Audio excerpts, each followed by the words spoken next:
네, 우리 하나님 말씀 보겠습니다. 하나님 말씀은 신약성경 요한복음 3장 22절부터 30절의 말씀입니다. 신약성경 요한복음 3장 22절부터 30절의 말씀입니다. 네, 우리 22절부터 30절의 말씀 함께 합독하도록 하겠습니다. 읽겠습니다. 시작. 그 후에 예수께서 제자들과 유대 땅으로 가서 거기 함께 유하시며 세례를 베푸시더라. 요한도 살렘 가까운 에논에서 세례를 베푸니 거기 물이 많음이라. 그러므로 사람들이 와서 세례를 받더라. 요한이 아직 옥에 갇히지 아니하였더라. 이에 요한의 제자 중에서 한 유대인과 더불어 정결 예식에 대하여 변론이 되었더니 그들이 요한에게 가서 이르되 랍비여, 선생님과 함께 요단강 저편에 있더니 곧 선생님이 증언하시던 이가 세례를 베풀매 사람이 다 그에게로 가더이다. 요한이 대답하여 이르되 만일 하늘에서 주신 바 아니면 사람이 아무것도 받을 수 없느니라. 내가 말한 바 나는 그리스도가 아니요 그의 앞에 보내심을 받은 자라고 한 것을 증언할 자는 너희니라. 신부를 취하는 자는 신랑이나 서서 신랑의 음성을 듣는 친구가 크게 기뻐하나니 나는 이러한 기쁨으로 충만하였노라. 그는 흥하여야 하겠고 나는 쇠하여야 하리라 하니라. 아멘. 네, 그는 흥하여야 하겠고 나는 쇠하여야 하리라. 아멘. 여러분들이 다 아시다시피 저는 목사입니다. 목사는 죽어도 안 되겠다라고 했던 저에게 목사를 해야만 한다라고 하는 고백을 하게 하셨고 그 고백을 한 이후에 저는 이렇게 목사가 되었습니다. 처음 부르심을 받은 그때에 제가 하나님께 한 고백이 있습니다. 어떤 고백이었냐면 하나님, 저 하나님이면 충분합니다.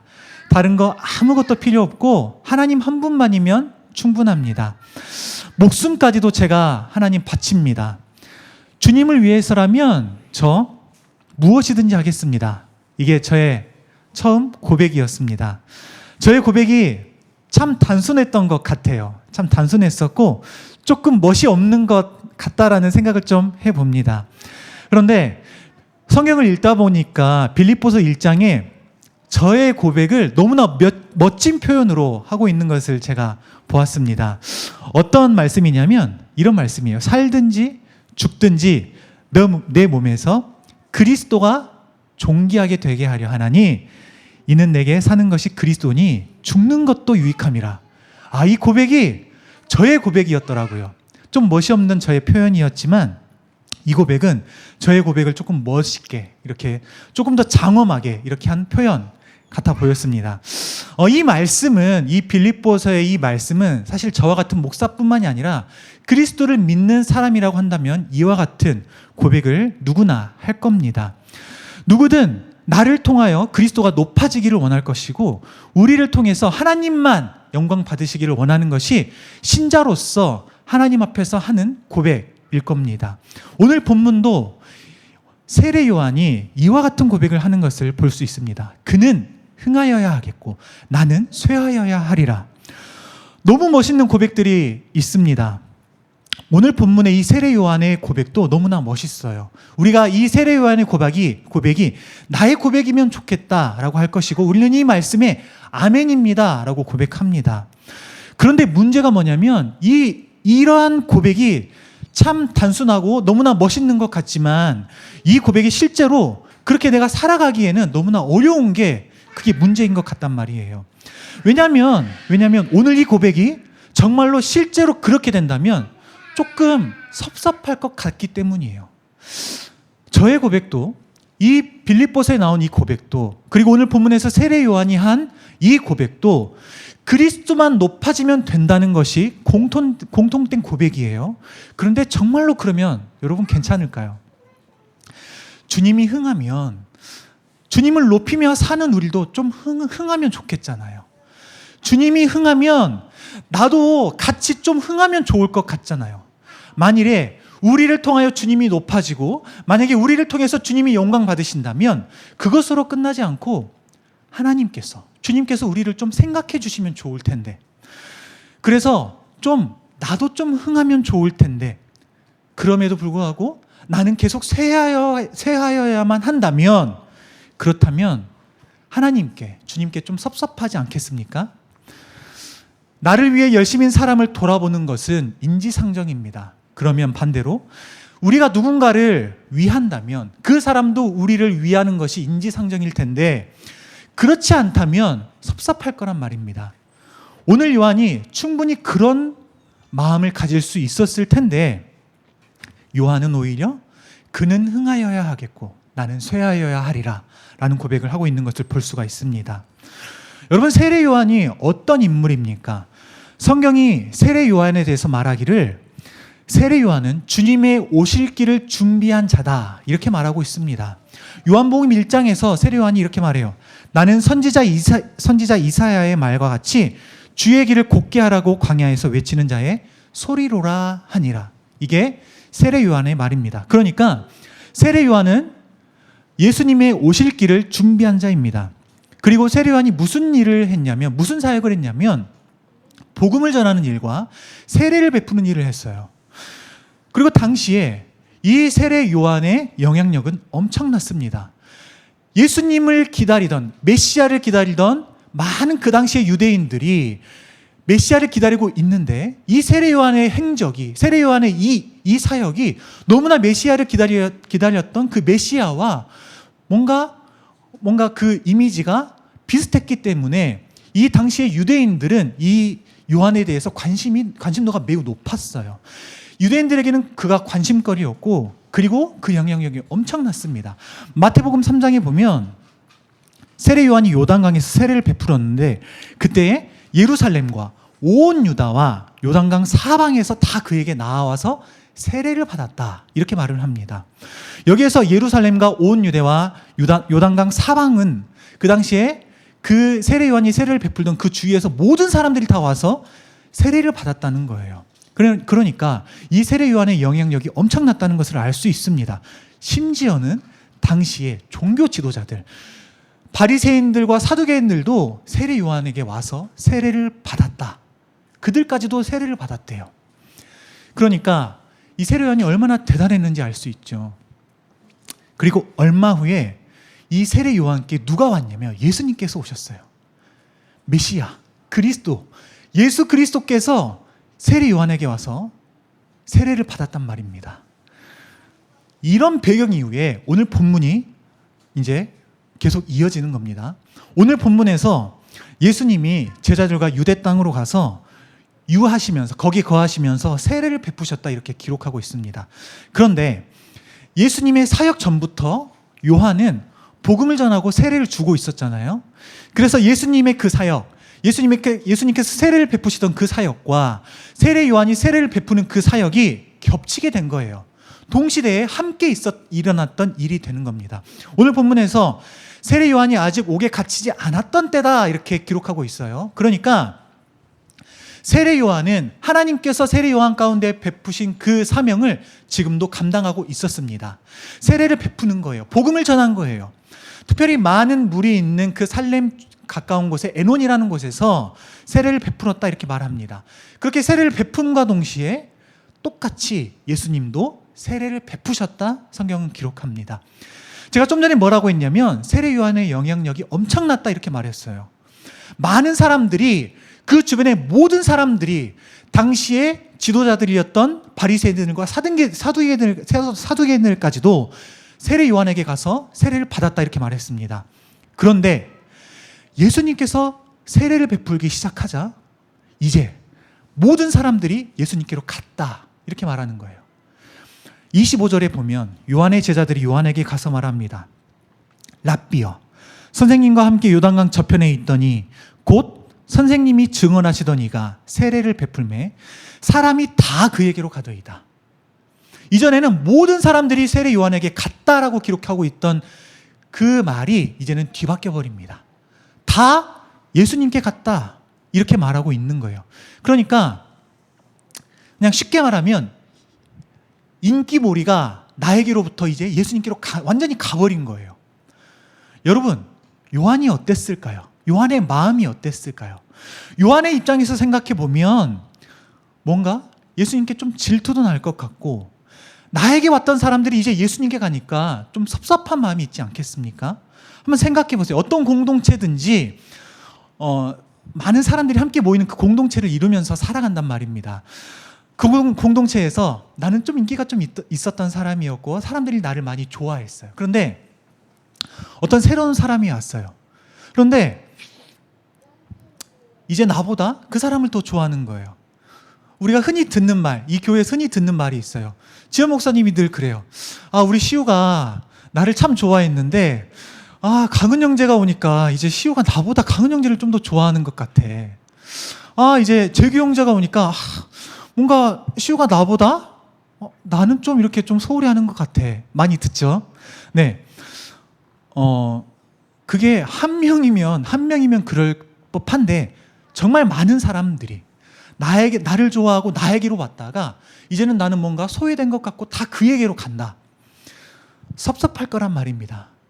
예수님께 질투도 날 것 같고 그 사람들에게 섭섭한 마음도 있을 것 같아요. 세례 요한은 먼저 세례를 베풀었잖아요. 영향력도 엄청났잖아요. 예수님께 세례를 베푼 사람이 누구냐? 세례 요한이란 말이에요. 그렇다면 예수님도 이 세례 요한께 세례를 받았는데 왜 사람들이 나에게 오지 않고 예수님께 가는 걸까? 상실감이 크지 않았을까요? 허탈감도 있을 수 있을 것 같아요. 내가 이렇게 열심히 사역하고 있는데 하나님께서 나에게 주신 사명은 이것이고 나는 지금도 이 사명을 열심히 감당하고 있는데 난 도대체 뭘까? 하나님, 저 여기까지입니까? 이런 생각할 수 있지 않았을까요? 그런데 요한은 그런 생각을 하지 않았던 것 같아요. 요한은 하나님께서 자신을 이 땅에 보내신 이유를 정확하게 인지하고 있었고, 그 사명이 무엇인지, 나의 정체성이 무엇인지, 그리고 예수님과 자신의 관계에서 어떠해야 하는지 정확히 알았던 것 같아요. 요한이 자신에 대해서 뭐라고 했습니까? 나는 선지자 이사야의 말과 같이 주의 길을 곧게 하라고 광야에서 외치는 자의 소리니라 하니라. 예수님의 길을 준비한 세례 요한은 그 인기가 자신으로부터 예수님께로 간다고 해서 실망하거나 좌절하거나 상실감을 갖고 살지 않았단 말입니다. 왜냐하면 결국에 자신은 예수님의 길을 준비한 사람이라는 것을 정확하게 인지했기 때문이에요. 결국에 세례 요한 자신은 자신이 높아져야 되는 것이 아니라 예수 그리스도께서 높아져야 한다는 사실을 확고하게 알았고 그 사실에 대해서 흔들리지 않았단 말입니다. 그러니까 세례 요한은 어떤 말이냐면 세상의 인기를 보지 않았단 말이에요. 남들의 평가를 의지하지 않았단 말이에요. 하나님 앞에서 자기 자신의 존재와 그리고 결국에 높아져야 하는 것이 예수 그리스도여야만 한다는 사실을 정확하게 알고 믿었단 말입니다. 여러분, 요한복음이라는 책은 어떤 책이냐면 예수님이 누구신가라는 것을 설명하는 책이에요. 요한복음을 읽으면 어떤 거에 우리가 초점을 맞추면 되냐면 예수님이 누구신가, 예수님이 누구신가를 말하는 거구나. 여기에 초점을 맞추면 되는 겁니다. 예수님이 약속된 메시아고 하나님의 아들이며 그를 믿음으로 인해서 구원을 받는다. 이것을 계속해서 말하는 것이, 그것을 증언하는 것이 요한복음이거든요.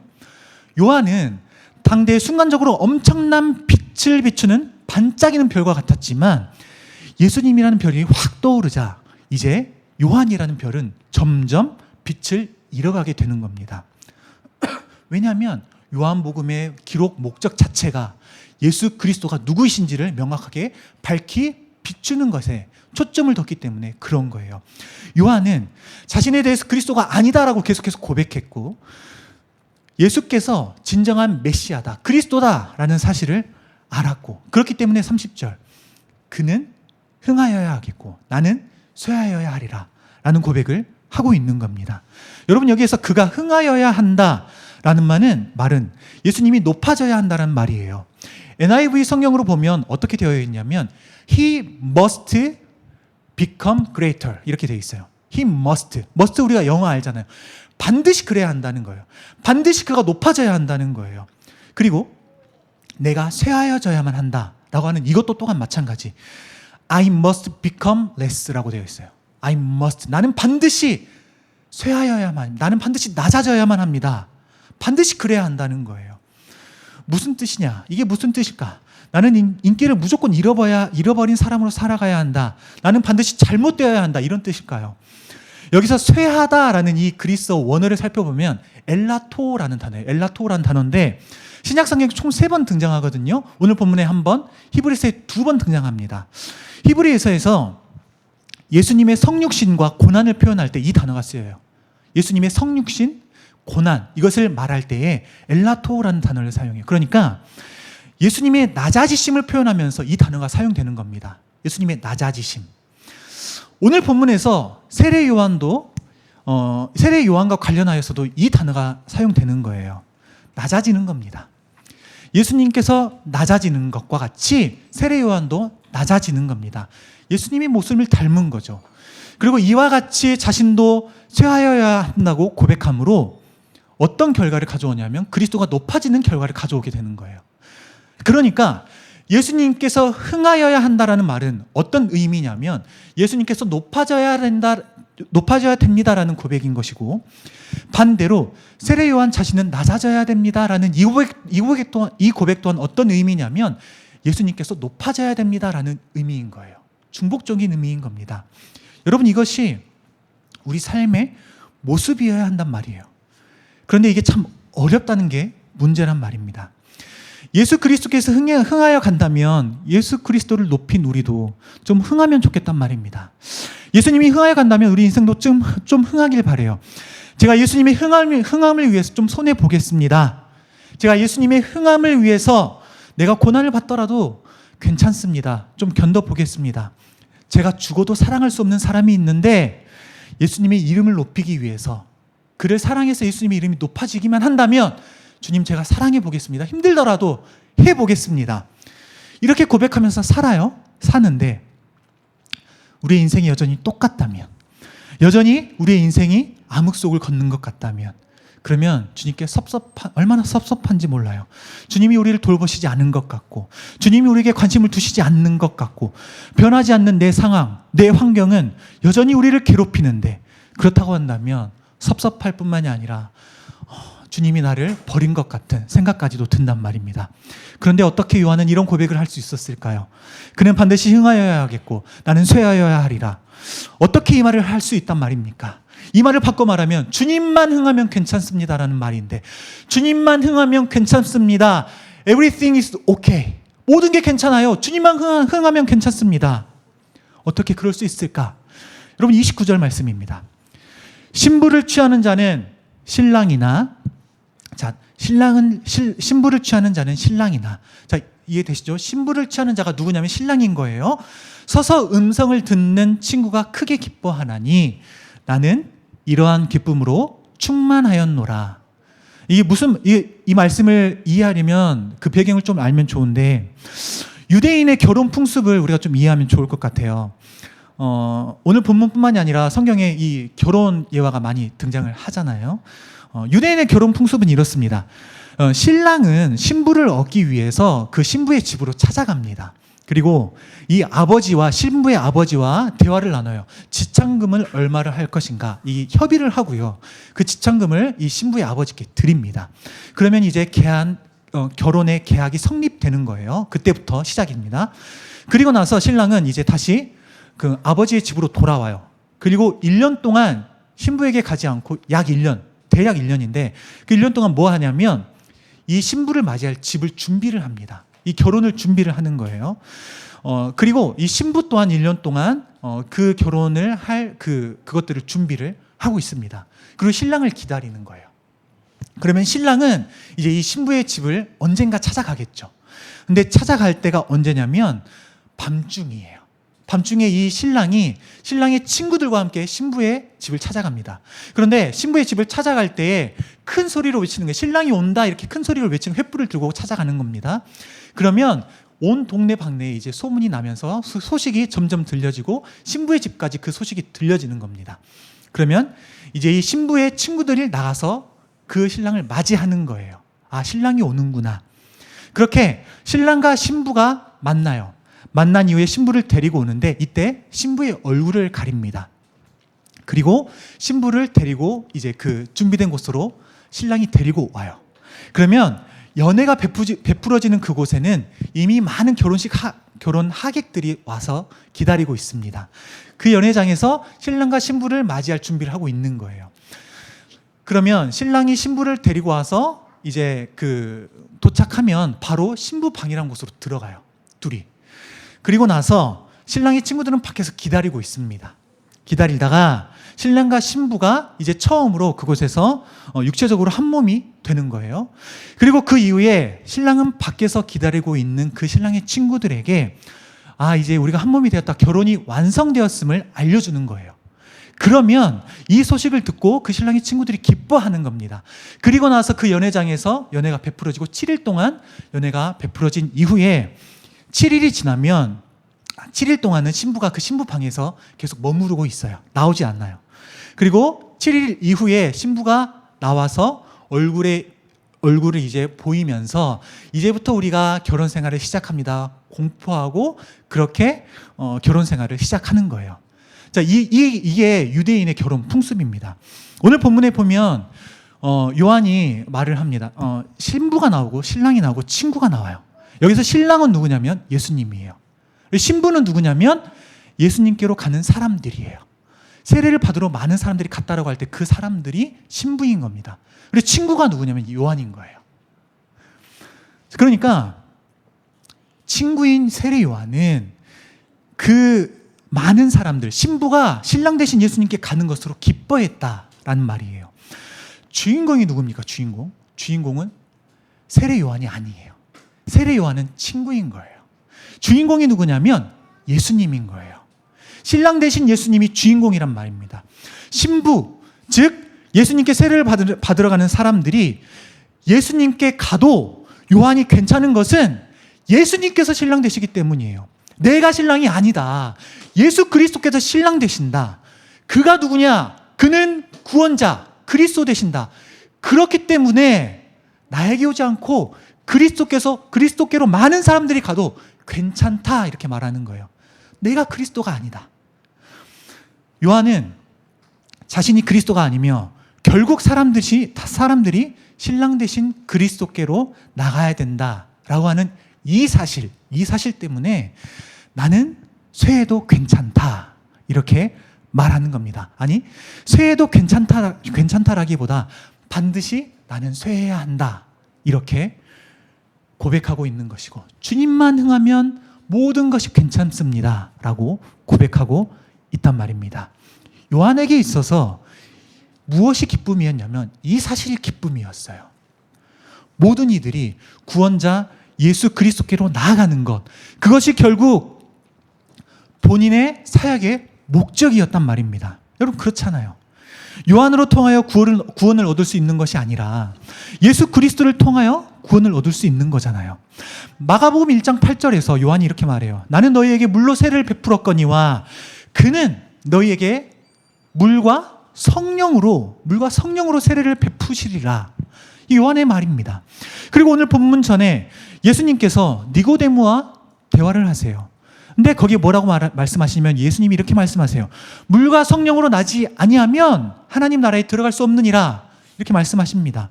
여러분, 이해되십니까? 예수님은 물로 세례를 베푸시는 것 같지만 물과 성령으로 베푸신 자란 말입니다. 요한은 물로 세례를 베풀었어요. 그런데 예수님은 어떤 분이시냐면 물과 성령으로 세례를 베푸시는 분이 바로 예수 그리스도시다. 그 물과 성령으로 세례를 베풀어야만 하나님 나라에 들어갈 수 있다 말하는 겁니다. 그러니까 요한은 자신이 아닌 예수님께 나아가는 그들, 참된 신랑 되신 예수님께 나아가는 신부된 자들을 보고 내 인기가 사라졌다라고 해서 실망하고 좌절하고 낭망하고 하는 것이 아니라 오히려 그것 때문에 기쁨으로 충만했다, 이렇게 말할 수 있는 겁니다. 그 목적의 중심에 예수 그리스도가 있기 때문에 그렇습니다. 예수 그리스도께서 세례 요한에게는 기쁨이었고 그분과 함께하는 것이 자신뿐만이 아니라 많은 사람들이 그분과 함께하는 것이 기쁨이었고 그렇기 때문에 기쁨으로 충만했다, 이렇게 고백하고 있는 겁니다. 그렇기 때문에 주님만 흥하면 모든 것이 괜찮습니다 말하고 있는 겁니다. 주님만 흥한다면, 주님만 흥한다면, 하나님께서 우리에게 주신 사명을 우리가 감당할 때에 우리로 통하여 하나님께서 영광 받으시고 주님만 높아질 수 있다면 여러분, 그만큼 감사할 이유가 또 어디 있겠습니까? 우리가 예수 그리스도의 이름을 높이기 위해서 손해를 보고 고통을 감내하고 인내하고 어려운 일들을 손수하며 모두가 싫어하는 사람을 우리가 품어주고 사랑하고 이런 일들을 통해서 예수 그리스도가 높아질 때, 우리가 잘 되면 좋겠지만 만약 우리가 잘 안 되는 것 같아도 주님만 흥하면 괜찮습니다 라고 우리가 고백할 수 있는 것은 나의 잘됨과 나의 못됨이 나의 기쁨을 좌지우지하지 않고 주님의 흥함이 나의 기쁨이 되기 때문입니다 라는 고백이, 여러분, 우리의 고백이면 참 좋을 것 같아요. 그는 흥하여야 하겠고 나는 쇠하여야 하리라. 우리는 어떻든 상관없습니다. 오직 우리를 통해 예수 그리스도가 존귀하게 되는 것이 우리의 신앙이 목적이기 때문에 이 고백이 우리에게 가능할 것입니다. 오늘 세례 요한과 같이 주님만 흥하면 괜찮습니다 라는 이 고백이 저와 여러분들의 고백이 되면 좋을 것 같아요. 어떤 상황에서도 우리가 조금 손해를 볼 수도 있고 조금 마음이 어려울 수도 있고 힘들 수도 있고, 그럼에도 불구하고 우리로 통해 많은 사람들이 그리스도께로 갈 수만 있다면, 나로 통하여 그리스도께로 갈 수만 있다면, 그가 구원자 되시고 그가 메시아이기 때문에 그에게로 갈 수만 있다면 나는 어떠해도 괜찮습니다. 하나님, 그게 나에게 기쁨이 됩니다. 이 고백이 우리의 고백이 되면 좋겠어요. 주님만 드러나길 원합니다. 저와 여러분들을 통하여 주님만 흥하면 되고 주님만 드러나면 괜찮습니다 라는 고백이 우리의 삶 가운데 가득하기를 예수님의 이름으로 간절히 바랍니다.